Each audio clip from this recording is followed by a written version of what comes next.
नमस्कार, देश प्रदेश के इस खास शो में आपका बहुत बहुत स्वागत है। मैं हूं आपके साथ जया कौशिक त्रिवेदी। सबसे पहले बात कर लेते हैं बिहार की, जहां पर बहुत ज्यादा हलचल इस वक्त चल रही है। चुनावी माहौल गरमाया हुआ है। बीजेपी ने अपने 9 नेताओं को पार्टी से, ऐसे नेताओं को निकाल दिया है जो एलजेपी के टिकट से चुनाव मैदान में उतर गए थे।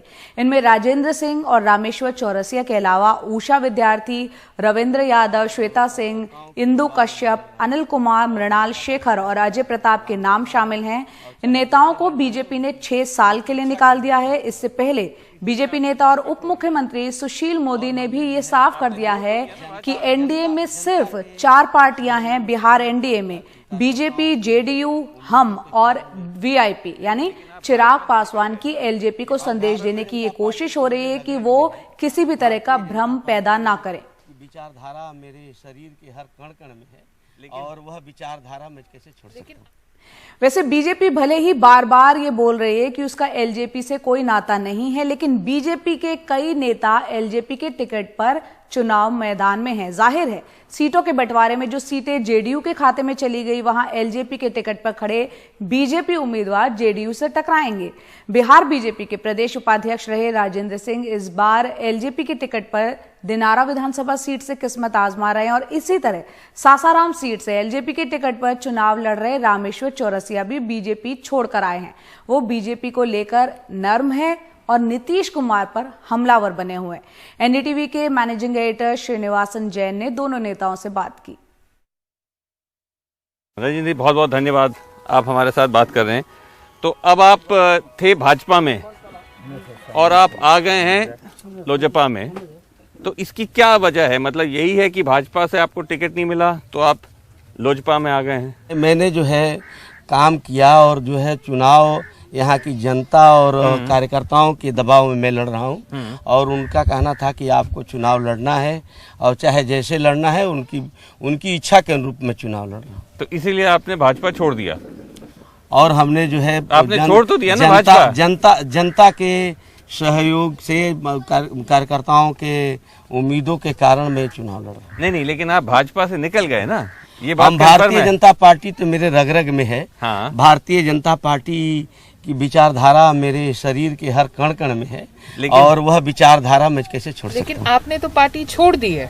और मैंने जो है जो सब पूरी तरह से हम जो हमारा हिंदुत्व है, राम जन्मभूमि है, सीएए है, ये सभी कानूनों के समर्थन में मैं हूँ और आगे भी रहूंगा, क्योंकि मैं राष्ट्रीय स्वयंसेवक संघ का स्वयंसेवक हूँ।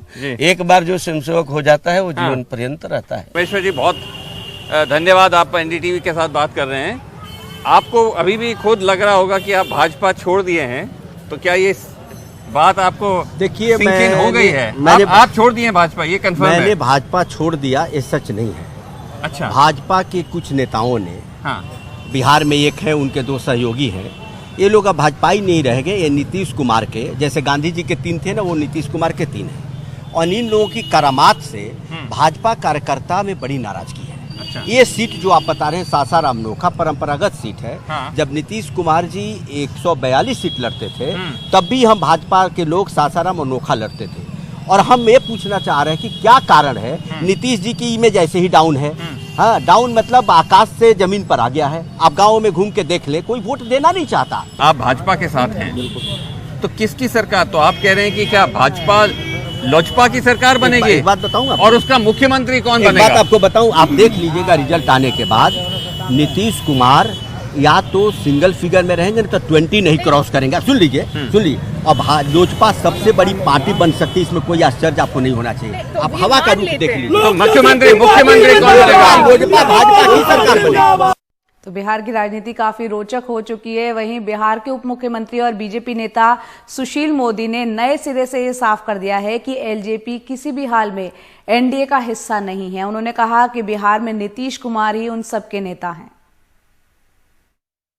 हमारा जो गठबंधन है, भारतीय जनता पार्टी, जनता दल यू, मांझी जी की पार्टी और मुकेश सहनी की पार्टी, इन 4 दलों के बीच में गठबंधन है। ये 4 दल मिलकर चुनाव लड़ रहे हैं और कोई दूसरी पार्टी हमारे गठबंधन में शामिल नहीं है। लोक जनशक्ति पार्टी से बिहार में किसी प्रकार का हमारा कोई गठबंधन नहीं है और इसी जो 4 दलों का ये जो गठबंधन है, जिसके नेता हैं नीतीश कुमार, हमको बहुमत मिलेगा, नीतीश कुमार बिहार के मुख्यमंत्री बनेंगे। लेकिन किसी प्रकार का किसी को कोई भ्रम नहीं होना चाहिए। कुछ लोग भ्रम पैदा करने का प्रयास कर रहे हैं। केंद्र में नरेंद्र मोदी और बिहार में नीतीश कुमार। तो चलिए, सबके अपने अपने दावे हैं। वहीं बिहार के मुख्यमंत्री और जेडीयू अध्यक्ष नीतीश कुमार ने कल चुनाव प्रचार अभियान की शुरुआत कर दी है। फिर से ये दावा किया है कि बिहार में विकास की दर बहुत ऊंची है और ये याद दिलाना नहीं भूले कि उनके पहले राज्य में लोकतांत्रिक परंपराओं का क्या हाल था। दरअसल नीतीश कुमार का भाषण ये बताता है कि वो किन मुद्दों पर चुनाव लड़ रहे हैं। और जब देख लिया कि इस देश में अगर 15 वर्षों में विकास का दर, जो कई लोग कुछ बात बोलते रहते हैं, हम आजकल देखते हैं कई आर्टिकल देख लेते हैं, लेख देख लेते हैं, लोगों को पता नहीं है क्या है बिहार का विकास दर। डबल डिजिट में बिहार का विकास दर रहा, 10% से ज्यादा विकास हुआ। हम लोगों ने तो ये काम किया, ये ठीक बात है कि हम लोग चाहते थे उद्योग लगे, इसके लिए बहुत मेहनत किया। तो लोग उद्योग नहीं लगाते हैं या उस तरह से बड़े उद्योग कोई नहीं लगाते। लोग बता रहा है कि कैबिनेट का बैठक करके हम इतना दिलवा देंगे। अरे जो 15 साल का था उसमें कैबिनेट का मीटिंग होता था जी। कैबिनेट की प्रत्याशा में मीटिंग करते थे। जब हम लोगों की सरकार बनी तो हम लोगों को अनेक कैबिनेट का डिसीजन लेना पड़ा कि कैबिनेट की प्रत्याशा में निर्णय। लोग कैबिनेट तो करते नहीं थे समय पर, कैबिनेट मिनिस्टर्स का भी कोई सम्मान नहीं देते थे। आजकल बेरोजगारी की बात लोग कर रहे हैं। जरा बताइए तो, दुनिया के किसी भी मुल्क में सरकारी सेवा में ही सबको नौकरी मिलती है? यह है संभव? यह कहीं किसी को पता है? लेकिन इस तरह की बात करेंगे, इसलिए हम लोगों को कहेंगे सचेत रहिए।